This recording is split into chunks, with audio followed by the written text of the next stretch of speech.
I call this meeting of the House Ways and Means Committee to order and note for the record that a quorum is present. And the first item on the agenda is the approval of the minutes from Wednesday, March 22nd, 2023. Vice Chair Edelson, can I get a motion? Yes, I'd like to move those minutes from March 22nd. Any discussion? All those in favor, please say aye. Aye. All those opposed, please say nay. The motion prevails and the minutes are adopted. And we have three bills that we'll be doing today. House File 23 has been removed from the agenda for today, but you can look for that to come back on a future meeting agenda. So we will just have the three bills that remain. And the first bill today is House File 36, Representative Greenman. I think there she is. So good to see you, Representative Greenman. Good morning. And so I will move that House File 36 be re-referred to the General Register. And so we have the bill in front of us. And you have an A2 amendment. Would you like to move that, or should I move that for you right away and get the bill in the shape you'd like? Thank you, Madam Chair. Yes, please. So I will also move the A2 amendment. Do you want to just quickly say what that is? I know you'll explain it more in the context of the bill, but just the change that the amendment is making. Yes, Madam Chair, thank you. The amendment changes the appropriation to reflect the downward change in DLI's costs due to an amendment adopted in judiciary. It changes the appropriation in 2024 to $115,000 from the Workers' Compensation Fund and to $91,000 in fiscal year 2025. Thank you, Representative Greenman. Any discussion to the A2? Seeing none, all those in favor, please say aye. Aye. All those opposed, please say nay. The motion prevails and the A2 amendment is adopted. So to your bill as amended, Representative Greenman. Thank you, Madam Chair and members. It is nice to be back in Ways this year with this bill. The fiscal cost of this bill relates to MN-OSHA's staffing costs to administer and enforce the provisions of this bill. So I'll give you a little background and then go into those enforcement provisions. For a little background on why this standard and MN-OSHA's enforcement is necessary, this bill is a worker safety bill that requires big warehouse companies to notify their workers of any quotas that an employee would be expected to meet and to provide their workers with access to their data about how they're performing these quotas. This policy is in response to workers' experience and reported data out of the Minnesota Amazon warehouses that show a model where workers are forced to work at a relentless pace under intense long weekend, intense electronic surveillance and the threat of discipline. Workers push themselves to the brink to meet quotas and time off task measures that are often changing and sometimes not even disclosed to workers. This model has created an injury rate of 1.5 times the injury rate of non-Amazon warehouses and 3 times the injury rate of private industry. Since we passed this bill off the House floor last session, the problem has only gotten worse. New data from 2021 shows that we've seen injury rates that have actually increased and risen 10% from the already staggeringly high injury rates. This bill responds to those worker safety problems by doing a few simple things. One, it requires warehouse companies to notify their workers of any quotas they could be disciplined or fired for failing to meet, and allows workers to request access to their performance data. It gives the Department of Labor and Industry the ability to enforce the provisions and ensures that warehouse workers have the tools to enforce the rights themselves. The cost of this bill, that $115,000 in fiscal year 2024 and $91,000 each year after, reflects the staff time of MN-OSHA's that they'll require to administer and enforce the provision, including 25% of a management analyst's time to evaluate the covered distribution centers that will reach the 30% average of incidence rates. In 2024, that is 0.5 FTE because they need a little bit more time and resources to get this a new analysis up and running. And then there's 25% time of a MN-OSHA safety inspector to complete the increased enforcement inspections. The appropriations to DLI expenditures are appropriated out of the Workers' Compensation Fund. And if folks have any additional questions on that, we have folks from DLI here to answer questions about the agency. But other than that, Madam Chair, I will turn it back over to you. Thank you, Representative Greenman. Discussion to the bill. Representative Petersburg. Thank you, Madam Chair, and to the author. My guess is that if Amazon and others have had as many issues as they said, they must have been there and did some exploration, investigation, et cetera. What came of those investigations? If they didn't fix the issue, why do we think this will? Representative Greenman, and I will just say today too, I know that all three of the bills we have in front of us have policy that has been gone through committees, and we've spent a bit of time. I looked back at the committees and saw the discussions, so I'll let it go a little bit, but we'll try to contain to the fiscal impacts too. But Representative Greenman. Thank you, Madam Chair, and thank you, Representative. And we did have a pretty lengthy discussion about the enforcement mechanisms that are currently available and why we need these provisions that actually handle something that currently isn't in our standards. The problem we're trying to deal with is the fact that there's sort of opaque quotas that people are not sure and afraid of being disciplined for. And in order to make sure that workers have both the power to do their jobs the way they need to do them, we actually need a standard. The other thing I would say is the purpose of this bill is not on the penalty side, it is actually on the prevention side. What we're trying to do is prevent people from getting hurt, and that is why the information of what quota people are expected to meet is so important. That's currently not required under law, and that's why we need this bill. Representative Petersburg. Thank you, and Madam Chair, I was getting to the cost with the question. So the question is, you're pulling the dollars from workers' comp to the Commissioner of Labor and Industry. Doesn't that take away some of the enforcement after the fact as well? Representative Greenman. Thank you, Madam Chair. The short answer is no. There will be 0.25 more FTEs as DLI expects to increase their investigations and increase the amount of citations. That being said, we think that both the real impact of this bill will be obviously, we need an enforcement mechanism to make sure that folks are complying with the bill, but we also need to make sure that workers have the information, access to that information to keep themselves safe. All right, thank you. Thank you.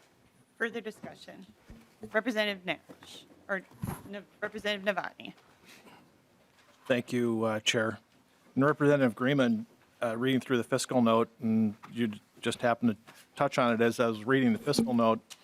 I think it's just kind of ironic that we're talking about not having standards that we're going to judge employees by, but we're setting standards that we expect these people that'll be doing the inspections. We're going to have quotas for them to do so many inspections per year, and then we're also going to have quotas on how many citations they're expected to issue, and just think it's kind of ironic. Thank you, Chair. Representative Greenman. Thank you, Madam Chair. And let me clarify. This is just the estimate of that DLI has estimated based on the work that we're asking them to do. What we're doing is setting the policy in this bill requires that large warehouses disclose any quotas that workers are required to comply with and gives them their data. What the fiscal note says and what DLI's enforcement is an estimate of given that we're asking them to do is say any warehouse that has over 30% higher the incidence rate than the average warehouses in Minnesota. We're requiring them to actually look at those warehouses and see if there's any citations. What they did was said, based on past experience, we expect there to be, 14 inspections will result in citation. That's not a quota, though. That's just their estimates for cost purposes. Representative Novotny. Representative Farr. Thank you, Madam Chair. So I see one FTE added here. Is that correct, Representative Greenman? Representative Greenman. Thank you, Madam Chair and Representative. I believe on the first, in 2024, it's the equivalent of 1 FTE. It's 0.5 for the management analyst whose job it is to really figure out what of these warehouses are reach that 30% or above threshold, and then 0.5 of the safety inspectors to reflect the increased inspections. Moving forward after 2024, it goes down to 0.25 to a fourth of an FTE for that management analyst perspective, reflecting the fact that the first year is going to require setting up the systems and the analysis, and after that, it'll just be maintenance. Representative Farr. Thank you, Madam Chair. So do you know, is that included in the governor's 2,349 jobs he's adding to the state, or is that an additional one? Representative Greenman, do you? Madam Chair, I am not sure. What I do know is it is a piece of the work that DLI is already doing, and it just reflects the increases as we think about how to increase worker safety in our warehouses. Representative Farr. Thank you, Madam Chair. Further discussion. Representative Nash. Thank you, Madam Chair. And do we happen to have somebody from Dolly here with us today? We do. So I believe we have someone somewhere from DLI somewhere. Someone somewhere. We have the director of MN OSHA. Okay. If would you like to ask your question as they make their way down? Yes, if I could, Madam Chair. Okay. Representative Nash. Thank you, Madam Chair. So to the representative from Dolly, we've heard that this is something that you need to be doing, but can you maybe brief us as to what has been happening and the number of investigations that you've been doing and the findings that you have? Because if we're going to appropriate this large sum of money, I'm keeping it on track, Madam Chair. If we're going to appropriate money for you to do something, can you tell us what's been being done so far, if the testifier would? So Representative Greenman, I think, wants to respond, and then we'll turn it over to the testifier. So Representative Greenman. Thank you, Madam Chair, and thank you, Representative Nash. I was just going to start by saying we had a pretty lengthy discussion about this in the Labor Committee, and so I know for the purposes of this committee, but I'll turn it over to him. But we have been having a long conversation about the need for MN OSHA to have more inspectors to fulfill their obligations that we currently have, and then this bill would reflect new safety requirements. So welcome to the committee. If you could introduce yourself for the record, and then you can proceed with responding to Representative Nash's question. Sure. My name is James Kruger. I'm the director with Minnesota OSHA Compliance. Thank you, Madam Chair. Thank you, Representative, for the question. In regards to OSHA, OSHA currently has about 50 staff that are in the field enforcing its regulations. My belief is that's not enough. We could always use more. Anytime there's more work, we need more inspectors. We cover all industry. That includes agriculture, maritime, general industry, and construction. So we don't have a lot of staff to cover all these industries. When you look specifically, whether it's a warehouse, whether it's meat packing, any of those types of things all take resources. We average about 60 inspections a year per inspector. Representative Nash. Thank you, Madam Chair. And to the testifier, I guess I'm just trying to figure out, the author has sort of focused on Amazon as her primary use of examples. Have you had much engagement there relative to what is being appropriated for you to do in this bill? Have you had many findings, many problems there? Can you maybe help us understand the pervasiveness of that? To the testifier. And to the testifier. And is it Mr. Curtin? Mr. Kruger. Kruger. Now I hear you. I apologize. Mr. Kruger. So, Mr. Kruger, you can answer that. And I know Representative Nash, we're trying to really hone in on fiscal today because these have gone through. Everything relates back to the money. Okay. Mr. Kruger. Thank you, Madam Chair and Representative. In regards to the question, obviously OSHA does a lot of resources into different things. Currently, we have a number of local emphasis programs that is not including warehousing. Region 5 which is Federal OSHA Region 5 out of Chicago, has done one. Minnesota is looking at that, so we would anticipate that we'd be doing more work in the future.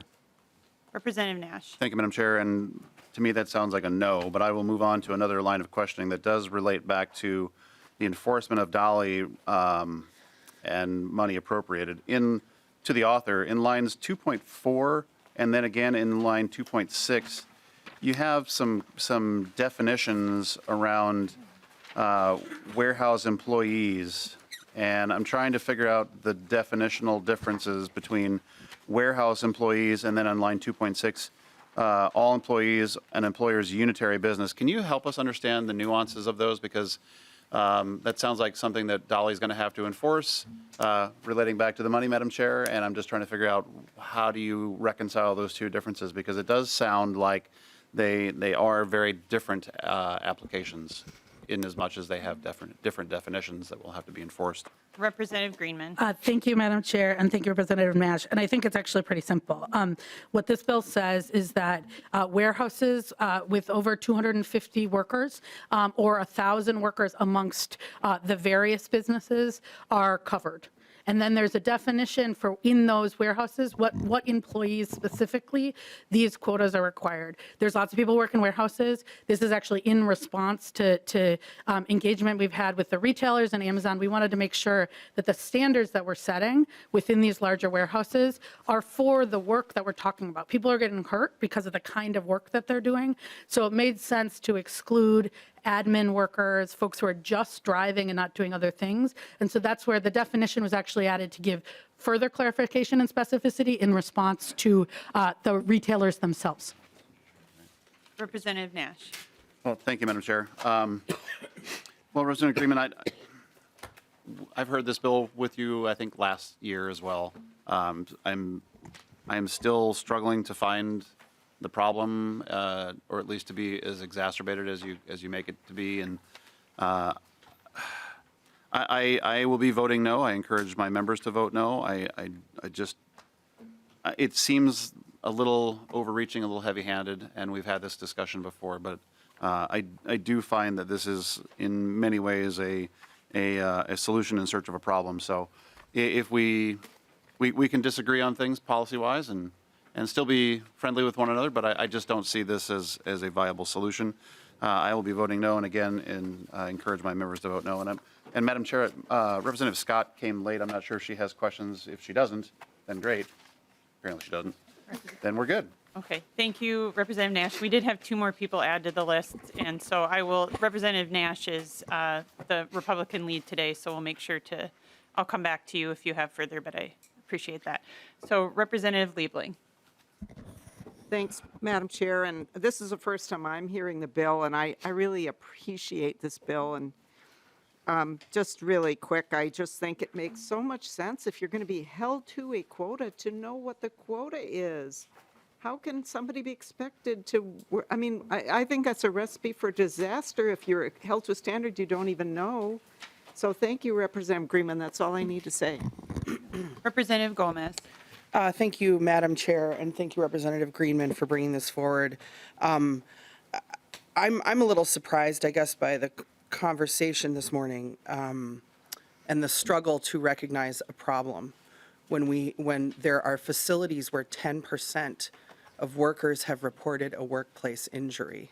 That should be of concern to all of us as those who are responsible for maintaining labor standards in our state. This is, I think the cost of this bill, to the point of our conversation here today on the fiscal implications is really modest compared to this problem. And I hope that this is just a first step. Because, when we have people whose business model is predicated on an unsafe workplace for those who are doing the work, that is a problem for all of us. That is not acceptable. This is like one of the largest and most profitable corporations in the world. And if they can't figure out how to do the most basic things to keep their workers safe, then we all should have something to say about that. And so I'm just really appreciative of this effort. I know that Representative Greenman has been working really hard on it. And I want to say that, there's been some amazing organizing by the Awood Center and others and workers who are in these facilities. And that we know that when workers step forward and share about their experiences with employers, that are difficult, that it puts them in danger. And so I just wanted to extend my gratitude to the, the bravery of people who are stepping forward to share, about what they're experiencing in their workplaces. And, this is just a really, it's a modest bill. It's a first step. And I hope it's the first of many steps for us as a body to say, we're not just looking out for Jeff Bezos to make his billions. We're looking out for the people who are there making Jeff Bezos his millions every day, that their well-being matters too. Thank you, Madam Chair. Representative Hassan. Madam Chair, I'm sorry, my back is to you. And I also don't like to speak after Rep. Gomez because she does a good job of really capturing the points. But thank you, Rep. Greenman, for your work. We have heard this bill before. I know the amount of work that you put in during the interim, trying to make sure that this is a bill that is in a good shape.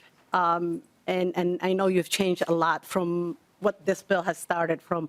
But what I really want to address is the safety of our workers. Many of these workers are immigrants from different parts of the world. Many of them are from East Africa. Many of them are Somali descent. Many of them live in my district. So I hear this problem constantly.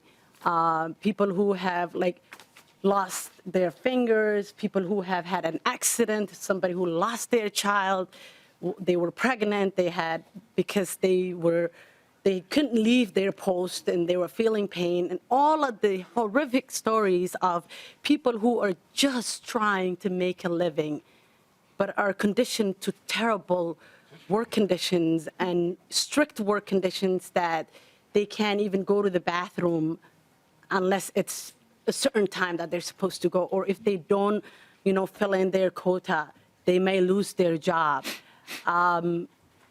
Rep. Gomez said best, we don't represent Jeff Bezos of the world.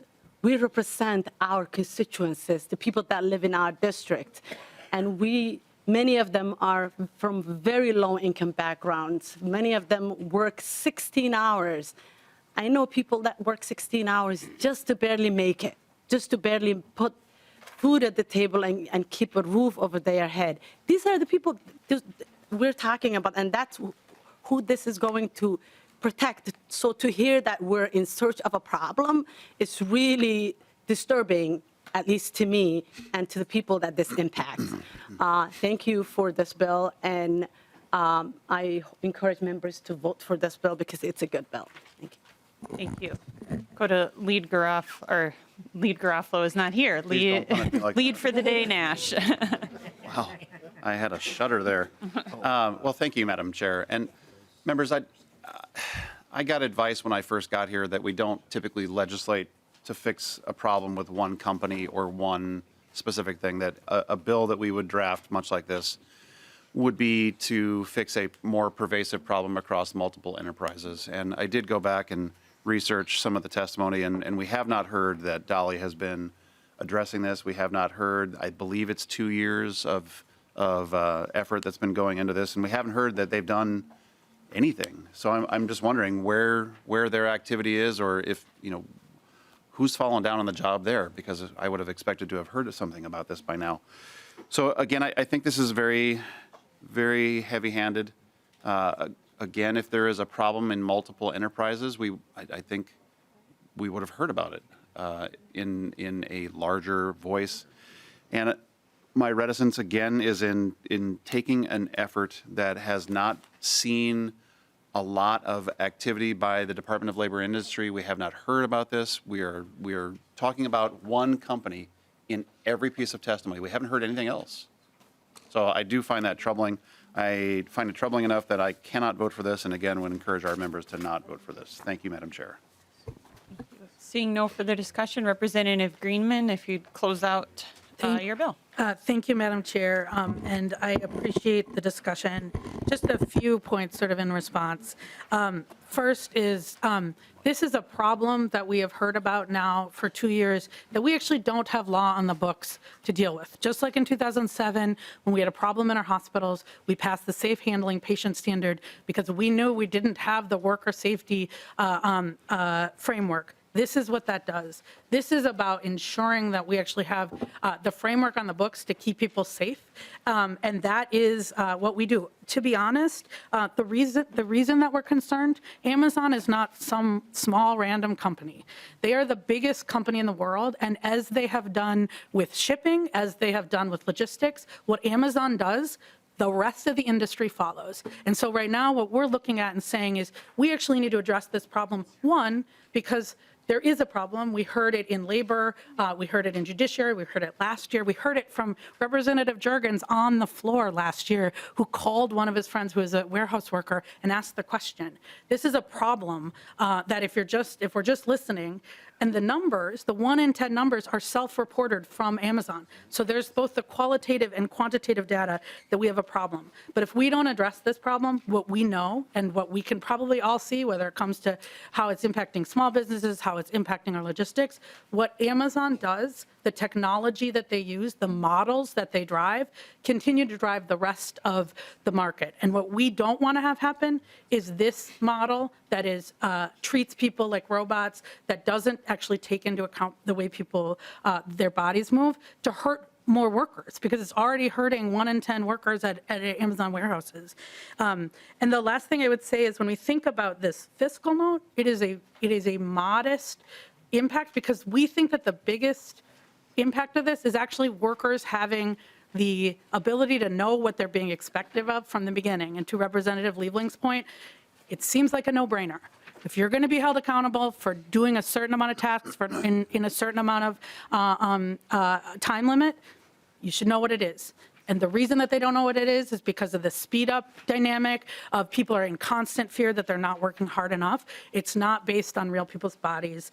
We heard lots of testimony from other warehouse industries, workers, about how they keep their workers safe, UPS, Cisco, other things. And so what we're trying to do is make sure that there is a standard across the board for warehouse workers to keep Minnesotans safe. And with that, Madam Chair, I'd ask for your support.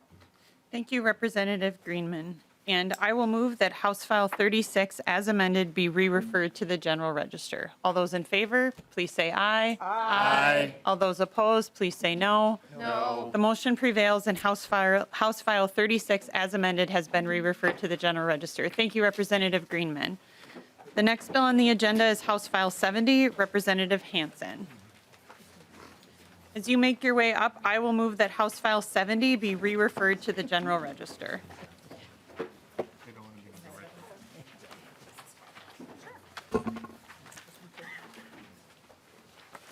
So thank you, Representative Hansen. And so we have House File 70 in front of us. So if you could please describe your bill, you can go ahead. Thank you, Madam Chair and members. House File 70 is the updates to the Packing House Workers Bill of Rights. A version of this bill has moved through the legislature going back to 2007 when I first authored it. Since that time, there was a legislative audit report, I believe in 2015. And then in the last few years, the governor has compiled a task force to work on recommendations which resulted in this bill.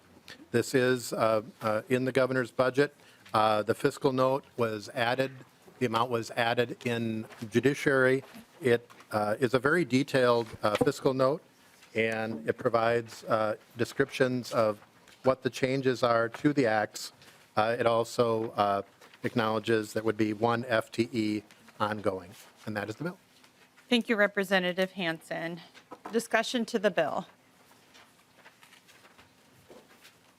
Any discussion to the bill? Representative Novotny. Thank you, Chair. Representative Hansen, under Section 20, the fines now go to the migrant or the aggravated workers. Where'd the fines go before? Representative Hansen. Thank you, Madam Chair. Representative Novotny to the general fund. Representative Novotny.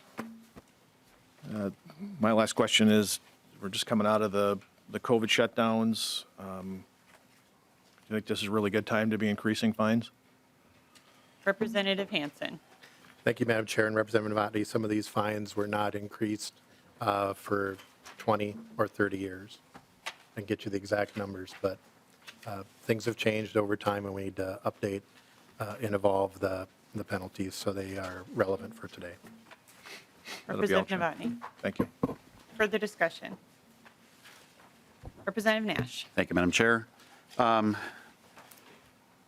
Once again, I think we're coming down hard on our job creators. I think particularly given the level of activity and the yeoman's work that was done to survive the COVID shutdowns and of our meatpacking plants. And in listening to some of the supporting testimony in other committees, you would think that we're reading a couple of pages out of the Jungle by Upton Sinclair. I don't think that we're there. I don't think that this is the solution, and I'll be voting no. Encourage my members to vote no. Okay. Seeing, Representative Pinto. If I could just say, I don't know if this is, I will say though, I feel like the similar objections were in fact made at the time when the Jungle came out. This is progress, right? Of identifying that there are needs, identifying that we want to make sure that people are living and working in dignity. And so this is progress. And I feel like very often we hear objections that have been made in the past to similar progress, and then progress continues and people's lives get better. So thank you so much, Representative Hansen. Representative Gomez. I'm sorry, I just have to say one thing. I know about one specific meatpacking plant, particularly in Minnesota. It's in Worthington, Minnesota. And please go back and look at the images of what it was like on the floor of the JBS plant in Worthington during the first days of COVID. There was no way to ensure the safety of these workers at that point, and yet there they were, side by side with each other, no personal protective equipment at that time. These mega meatpacking outfits, meat processing outfits, have made billions of dollars during COVID of profit. Seriously, just look it up. Also, very recently, there are children working in these factories in our state, in Minnesota. Children working in these factories of multinational, multi-billion-dollar corporations who made billions of dollars during COVID. So I just think the concerns about levying a fine in that context, I'm rather shocked by, given the fact that these kids, okay, these are purveyors of child labor. They have been cited for these practices. Thank you, Madam Chair. Representative Nash. Thank you, Madam Chair. I would ask if we have examples of child labor violations. I'll send you a link. If we have examples of child labor violations that have been officially documented, I think that everybody would love to read those, but I don't believe we do. I'm open to be corrected, but I don't think that that's the type of rhetoric that we want to have here. Thank you. Thank you, Representative Nash. And I think I see my colleagues responding because there have been articles in the local papers, in the Star Tribune and others, reporting on this. So, but we'll make sure to follow up. And so just to say that, I think is what folks are reacting to here. And with that, I will go to Representative Hansen to close out. Thank you, Madam Chair. At its heart, the Packing House Workers Bill of Rights updates and the other provisions in House File 70 are notification, basic notification. And while the packing houses may have survived and thrived and make great profit, some of the workers did not. We need this bill. Thank you for your work, Representative Hansen. And with that, I renew my motion that House File 70 be re-referred to the General Register. Thank you. Thank you. Oh, I didn't. Let's vote.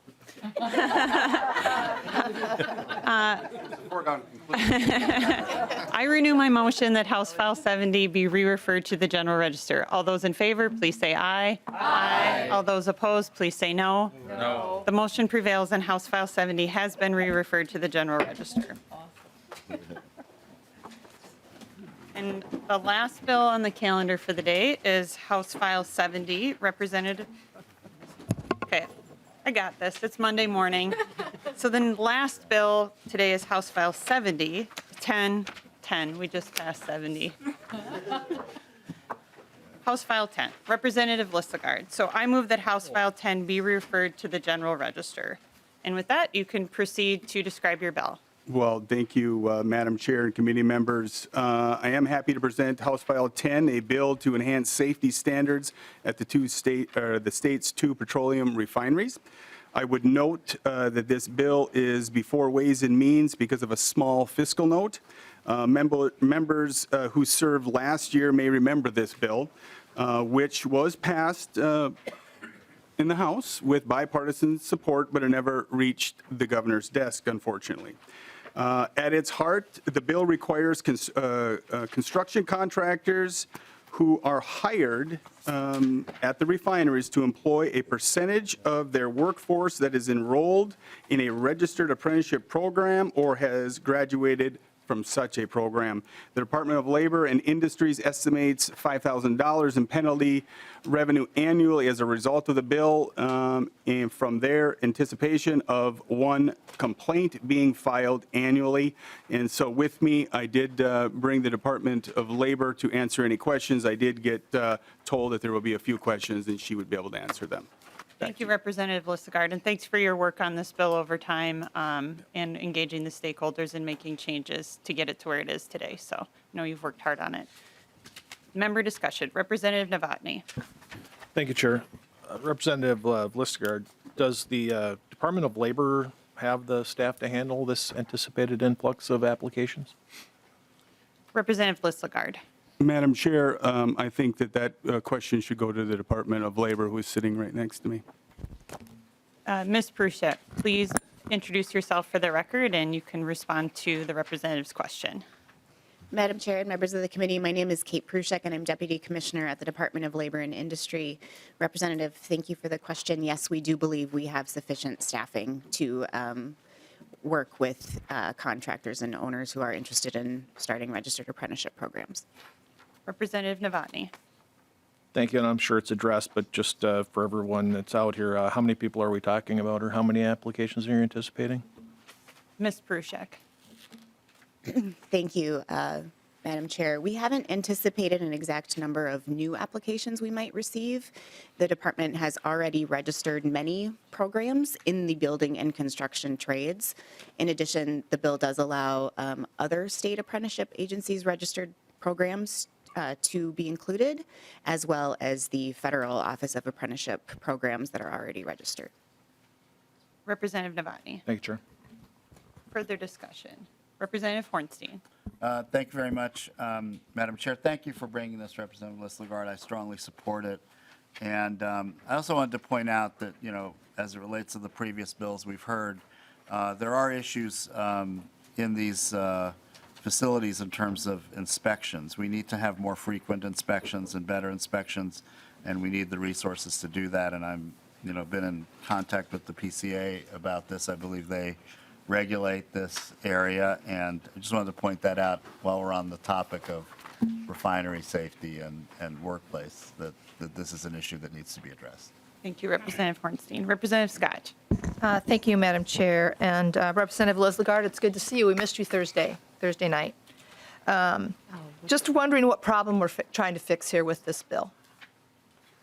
Representative Lislegard. Madam Chair and Representative, I don't know if you've ever been in heavy industrial. I don't know where, you know, what kind of jobs you really went, but there are certain jobs out there that are extremely dangerous. I mean, it's not like going to get your nails done or anything like that. This is serious dangerous work that it takes a certain skill set and experience. And that's what this bill does. It's not about Democrat, Republican, union versus non-union. This is about putting in place procedures that individuals have to check off that demonstrates that they're proficient. You turn the wrong valve, you use the wrong piece of equipment or tool for a job, and there are real consequences. Representative Scott. Thank you, Madam Chair. Well, I don't doubt that there are real consequences, but this is already a heavily regulated industry. Are we seeing a lot of safety issues being reported at these entities right now under the current situation? Now go to Representative Lislegard, and just remind folks, we're going to try to, as much as we can, this has had multiple hearings over time and has been vetted for policy, but go ahead, Representative Lislegard. Well, thank you, Madam Chair and Representative. I guess I don't know the numbers, right off the top of my head what the recordables are. All I know is that there have been, and I think that there's one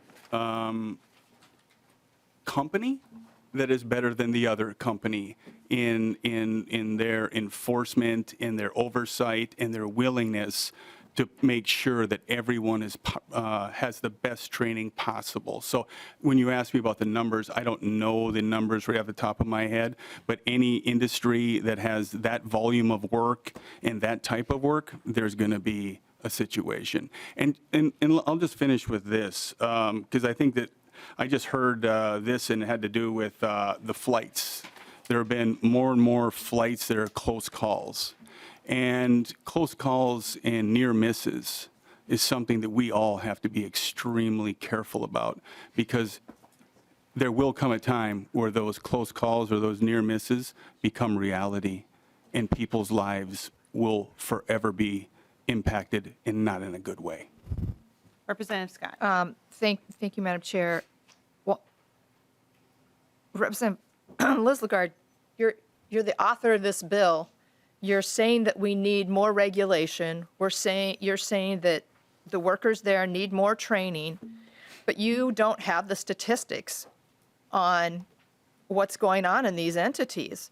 I would hope that when you bring this to the floor that you'll have that data, because it's really important data to compare. And let's compare what's going on in union versus non-union shops, because this is what this bill really is. This really is a bill to benefit unions and to get more union employment at these entities. It's not a secret around this place.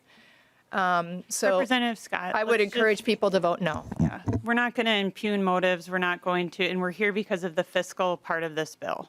So we'll move on to the next member on the list. Representative Cleaborn.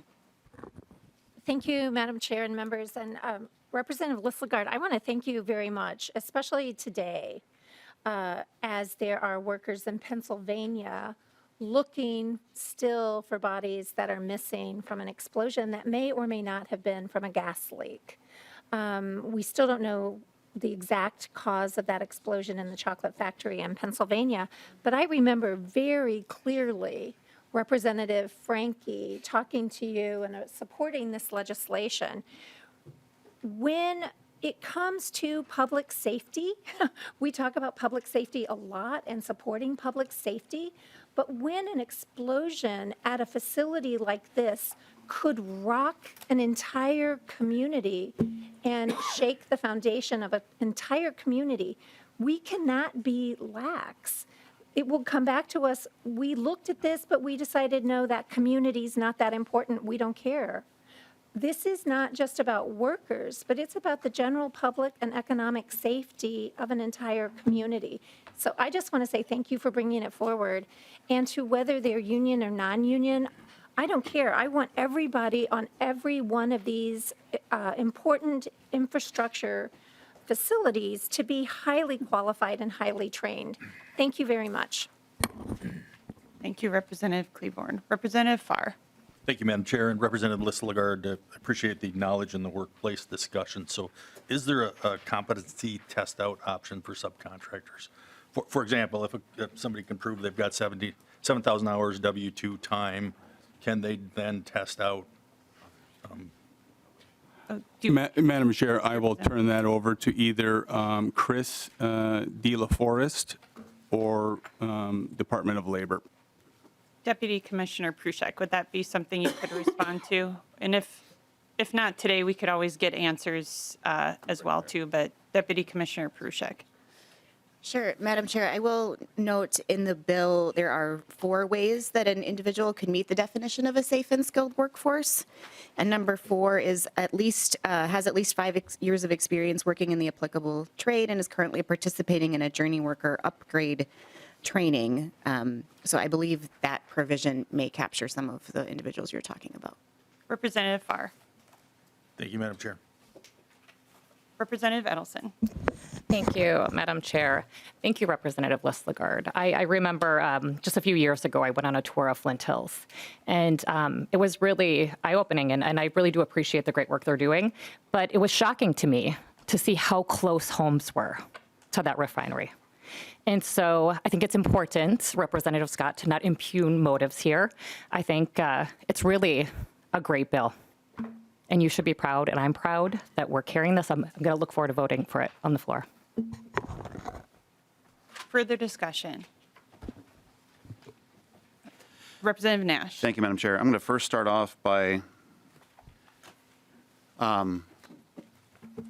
Representative Scott asked the author a question and asked for specific details. And in his initial part of the response, Madam Chair, he said, well, Representative Scott, I don't know what type of job site you've ever been on, if you've ever been on a heavy industry place, but these are not places we go to have our nails done, to one of our female members.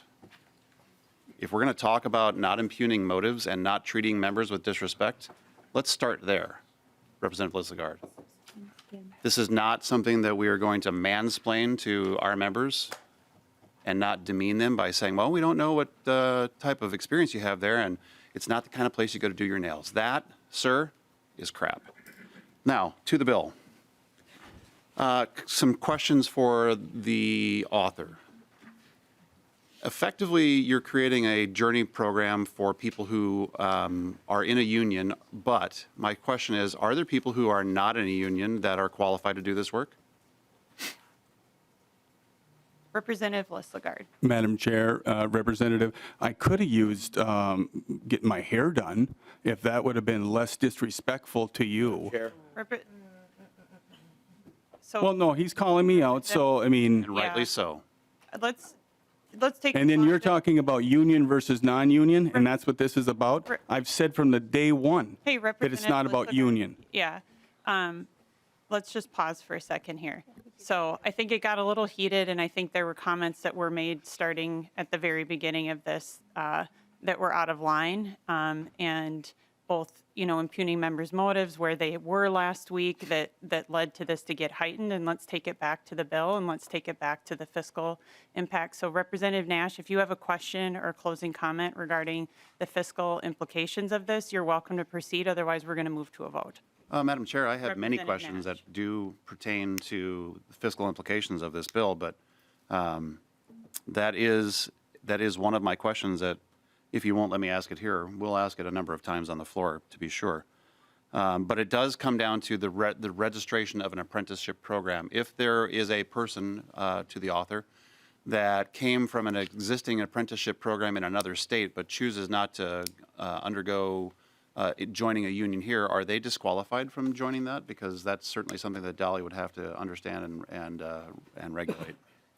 Representative Lislegard, or would you rather Deputy Commissioner Pruitt? Well, I would like to comment Representative first. Lislegard. Thank you, Madam Chair. And Representative, this thing is going to require that any contractor that comes on the site has a certain percentage that are in an apprenticeship program that they have to sign off. So there's going to be individuals that have 20 years of experience that they're going to have to go through or be, so I'll let the Department of Labor answer that for you, but that is exactly what this bill is intended to do. It's not about union, it's not about non-union. It is about making sure that there is an apprenticeship program put into place to make sure that people who are doing these very dangerous tasks have the proper training or in the process and have oversight while they're utilizing those tools and equipment. Deputy Commissioner Pruitt. Thank you, Madam Chair, and Representative Nash. In the definitions of the bill, to your specific question, a registered apprenticeship program includes a program registered in Minnesota, a program registered with the federal USDOL, or a registered apprenticeship program in another state. So if a employee were registered as an apprentice with a other state program, they would not then have to also register with Minnesota. Representative Nash. Thank you, Madam Chair. And to Ms. Perushik, so maybe to dive in a little bit deeper then. So we have many qualified employees that can do this work that work in merit shops. Are you saying that those that work in merit shops are not able to now do this work moving forward? Deputy Commissioner Pruitt. Madam Chair, Representative Nash, again, the bill doesn't specify whether it's a merit shop or union or non-union. It's participation in a registered apprenticeship program. And here in Minnesota, we do have an apprenticeship program, several apprenticeship programs that are not union affiliated. Representative Nash. Thank you, Madam Chair. Next question for Ms. Prusick. Assuming a contractor doesn't currently have an apprenticeship program, and if they were to submit one, what sort of time could they expect to have that lifted off the ground and approved through your office? Deputy Commissioner Prusick. Thank you, Madam Chair. Representative, I would say that the timeline can take anywhere from a few weeks to several months. It really depends on how the proposed standard, is what we call it, comes to us. So there are certain conditions that an apprenticeship program has to meet the requirements of federal and state law. But at the department, we have specific development specialists that work very closely with employers interested in starting a registered apprenticeship program to ensure that those requirements are met. Representative Nash. Thank you, Madam Chair. And again, as a enforcement issue relative to the fiscal note and the fiscal implications, if I'm understanding correctly, and I may not be, but if I understand correctly, if a company has an approved registered apprenticeship program under the federal code or registered in another state, does that mean that they then would meet the criterion laid out in this bill? Deputy Commissioner Prusick. Thank you, Madam Chair. For purposes of meeting the definition of a safe and skilled workforce, is that so long as a person is in a registered apprenticeship program in one of those three, Minnesota, another state, or with USDOL, yes, that requirement would be met. Representative Nash. Yeah, thanks, Madam Chair. And to Ms. Prusick, I guess I'm just trying to find and thread the needle here, because I do know that there are many people who are Minnesota citizens that have been doing this work, that maybe work in an area that only partly is covered under the definition of this bill, that are doing work in other areas. How does that adjacency, or how do you resolve all the different parts of the bill relative to what those folks are doing? Because they're not only going to work in just one of these particular areas, but they may work in adjacent or other areas. How do you figure out that, and how do you reconcile that moving forward? Representative Nash, we're well beyond the scope of the fiscal note here, and I think I've been pretty generous with the discussion. So if you'd like to make closing comments to the bill, I would allow that. To be fair, Representative Nash. To be fair, Madam Chair, if we're going to appropriate money to Dolly in order to do these enforcement things, detailing the aspects and the details of what they're going to be doing is vitally important to the conversation that we're having here in Ways and Means. We're going to create a bag of cash to give to them to enforce these things. And if we don't know how the policy shakes out in order for them to enforce it, then I think we're not doing our job. So if we could get an answer on the last question, it is all tied back to the money. If they're going to have to enforce things, we should understand how the policy shakes out relative to their enforcement thereof. Deputy Commissioner Prusick will have this last ability to answer this question, then we'll go back to Representative Nash for a closing comment. Deputy Commissioner Prusick. Thank you, Madam Chair and Representative. We would suggest that we would look at the job to see if it meets the definition in the bill of an apprenticeable occupation in the building and construction trades. We understand that there may be components to a job that don't specifically, fit within an apprenticeable occupation, but we would be looking at, the bulk of the job and whether that job fits the definition of an apprenticeable occupation in the building and construction trades. Thank you, Deputy Commissioner Prusick. And as noted, and just double checking with fiscal staff, there actually is no appropriation or cost to this bill. So I think we have done a pretty thorough vetting of the policy that has led to a bill with a zero appropriation. And so with that, I'm actually going to go to Representative Lislegard. Madam Chair, if I could close out. You can, Representative Nash, I have been super generous to you today, so if you could be brief and if you could stick to the reason this bill is in Ways and Means, it would be appreciated. Representative Nash. Well, Madam Chair, first I'm going to ask for a roll call, which is why I wanted to be recognized. Roll call has been requested and there will be a roll call. Thank you, Madam Chair. I think this all comes down to hiring the right employee for the right job. Many of those are from merit shops. Those are not things that we should deal with trivially. This is not, I will be measured. We should not be driving employees and work towards one type of shop. So with that, I would encourage a no vote and appreciate it. Thank you, Representative Nash. And with that, I'll go to Representative Lislegard. Do you have a closing word on your bill? Maybe Representative Lislegard, thank you for the work on the bill. I know this got heated. Appreciate your work and what you've done so far. If you'd like to close us out. Well, this is a great bill, and the vote, it is what it is, and it'll be what it'll be. Thank you, Representative Lislegard. Frank Sinatra song? And with that, I renew my motion that House File 10 be re-referred to the General Register, and there is a roll call. Chair Olson. Aye. Olson, aye. Vice Chair Edelson. Aye. Edelson, aye. Representative Garofalo is excused. Representative Acom. Aye. Acom, aye. Representative Agbaje. Aye. Agbaje, aye. Representative Becker-Finn. Aye.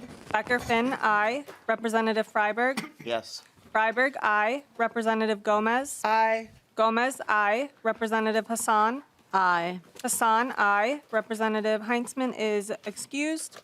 Representative Hornstein. Aye. Hornstein, aye. Representative Howard. Aye. Howard, aye. Representative Cleavorn. Aye. Cleavorn, aye. Representative Creshaw. Representative Liebling. Aye. Liebling, aye. Representative Lilly. Aye. Lilly, aye. Representative Moeller. Aye. Moeller, aye. Representative Nash. No. Nash, no. Representative Noor. Yes. Noor, aye. Representative Novotny. Novotny, no. Representative O'Neill is excused. Representative Pulowski. Aye. Pulowski, aye. Representative Petersburg. No. Petersburg, no. Representative Farr. No. Farr, no. Representative Pinto. Aye. Pinto, aye. Representative Schumacher is excused. Give me just one second. Representative Scott. No. Scott, no. Representative Joachim. Yes. Joachim, aye. And Representative Creshaw. Madam Chair, there being 18 ayes, 5 noes, and 4 excused. There being 18 ayes and 5 nays, the bill is passed to the General Register. And with that, we have no more on the calendar for today. We will be meeting on Monday. Expect that to be a longer meeting, and just stay tuned until then. And with that, we are adjourned.